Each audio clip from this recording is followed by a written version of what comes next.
Estação Boas Novas, com Orlando César.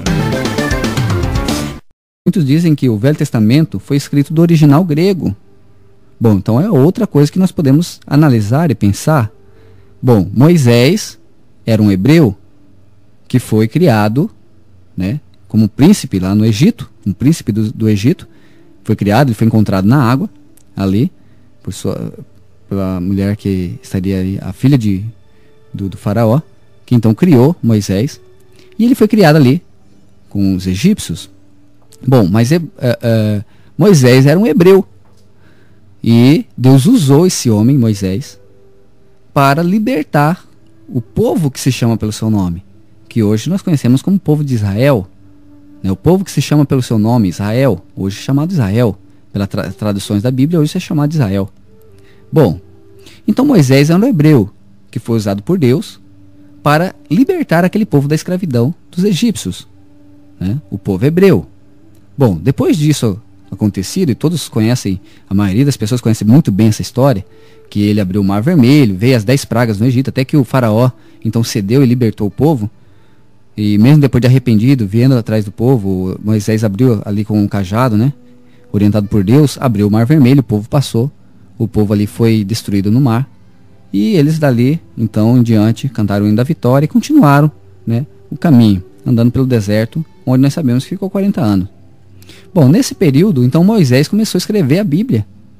Moisés, quem escreveu os 5 primeiros livros, hoje, colocado nessa Bíblia, os 5 primeiros, tá? Porque até então as escrituras eram livros isolados, e aí apenas na tradução por Jerônimo para a Vulgata, que é a Bíblia que nós temos, que foi traduzida para o latim e hoje para o português, da Vulgata, então que juntou-se todos esses livros. Alguns ficaram de fora, mas foram juntados todos os livros. Os apócrifos, né, como dizem hoje, foi deixado de fora porque eram livros ditos aí que não inspirados por Deus.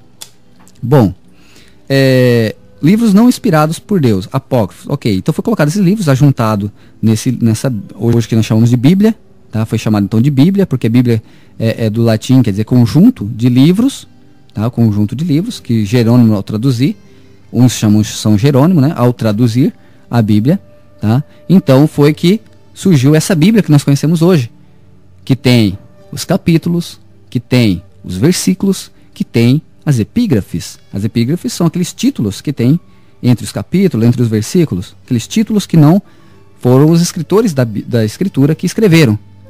Então aí ficou conhecido Bíblia, tanto que nós não temos o nome Bíblia na Bíblia, na escritura. Você não encontra ninguém falando assim, ó, veja na Bíblia. Sempre Jesus falou, examinai, ou Paulo, ou Jesus, examinai as escrituras. O mesmo Antigo Testamento eram as escrituras, não era chamado de Bíblia ainda.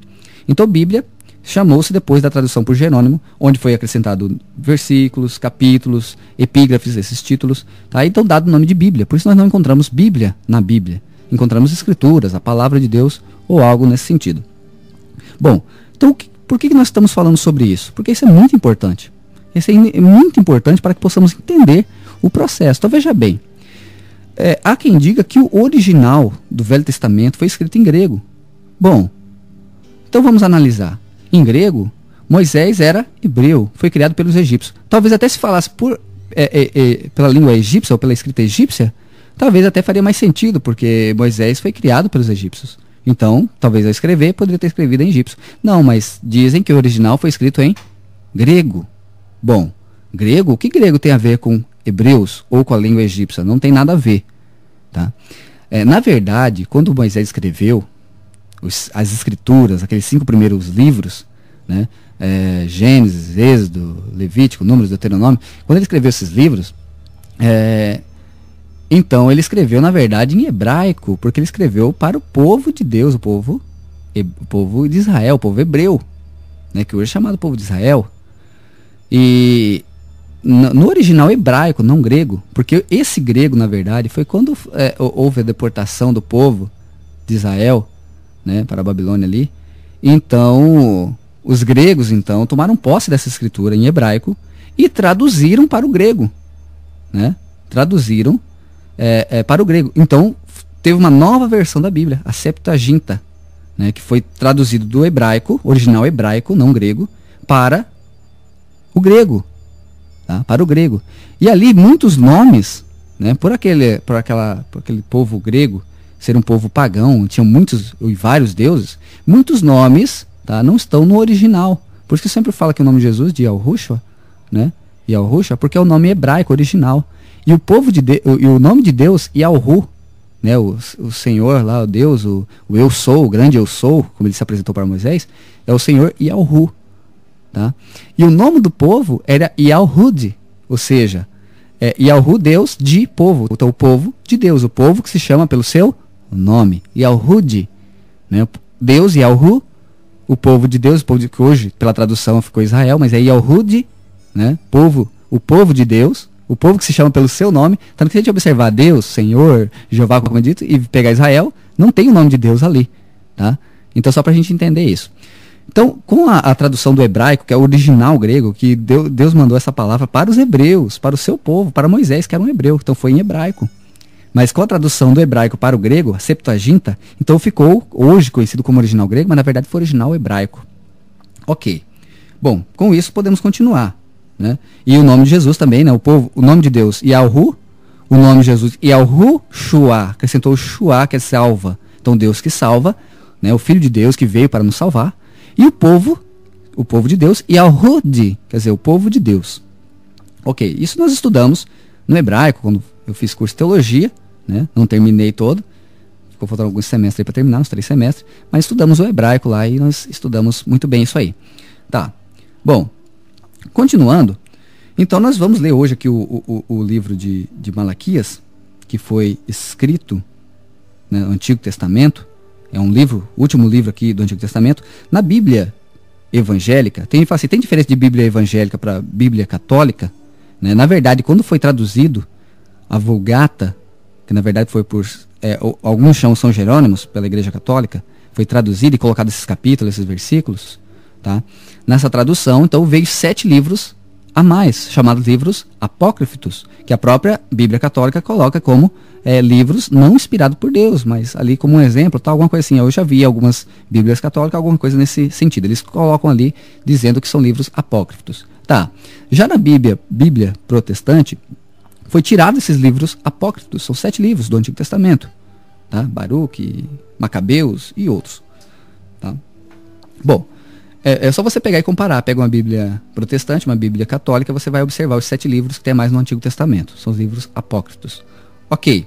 Então, na Bíblia protestante, Malaquias é o último livro do Velho Testamento. Já na Bíblia católica, que segue a Vulgata, é Macabeus, né? 1º e 2º Macabeus é o último livro, depois já vem Mateus. Mas na Bíblia protestante nós temos aí o livro Malaquias como o último livro do Antigo Testamento. Assim foi dividido quando Jerônimo traduziu, então, a Bíblia do grego, hebraico, aramaico, para a Vulgata, ou seja, para o latim. E aí deu esse nome de Bíblia. Tanto que no período da história do cristianismo, muito tempo, a Bíblia não foi permitida às pessoas para lerem. As pessoas não tinham permissão de ler a Bíblia, era escondido, não podia ler. Né? Há casos históricos aí que contam que colocavam veneno nas suas páginas, ou naquelas massinhas que era utilizada pelo dedo ali para poder folhear as páginas, né? Colocavam veneno para as pessoas que tentassem ler, morriam envenenadas. Isso é segundo a história, né? Isso é segundo a história, não segundo a Bíblia, mas segundo a história. Bom, porque não tinha acesso. Mas depois da tradução por Jerônimo, que foi colocado esses capítulos, versículos, epígrafes, tá? Aí foi liberado para o povo ler, assim como nós temos ela hoje. Tá? A única diferença então, da Bíblia protestante para a católica são esses 7 livros, mas o texto, o ensinamento, os versículos, capítulos são os mesmos. Você pode fazer essa comparação facilmente. Pega uma Bíblia católica e uma evangélica, veja lá no índice dos livros, você vai perceber perfeitamente essa diferença, que é só essa questão dos livros apócrifos, que a própria Igreja Católica coloca como livros não inspirados por Deus, mas livros foram escritos e acrescentados segundo eles achavam alguma importância ali naqueles livros. Bom, ok. Com isso entendemos então que o Antigo Testamento, né, alguns dizendo que foi pelo original grego, mas na verdade foi em hebraico, alguma parte, né, principalmente os 5 primeiros livros de Moisés, onde muitos nomes, por causa da tradução, tiveram uma diferenciação e tal, mas essa questão a gente pode estar falando mais pra frente. Estação Boas Novas.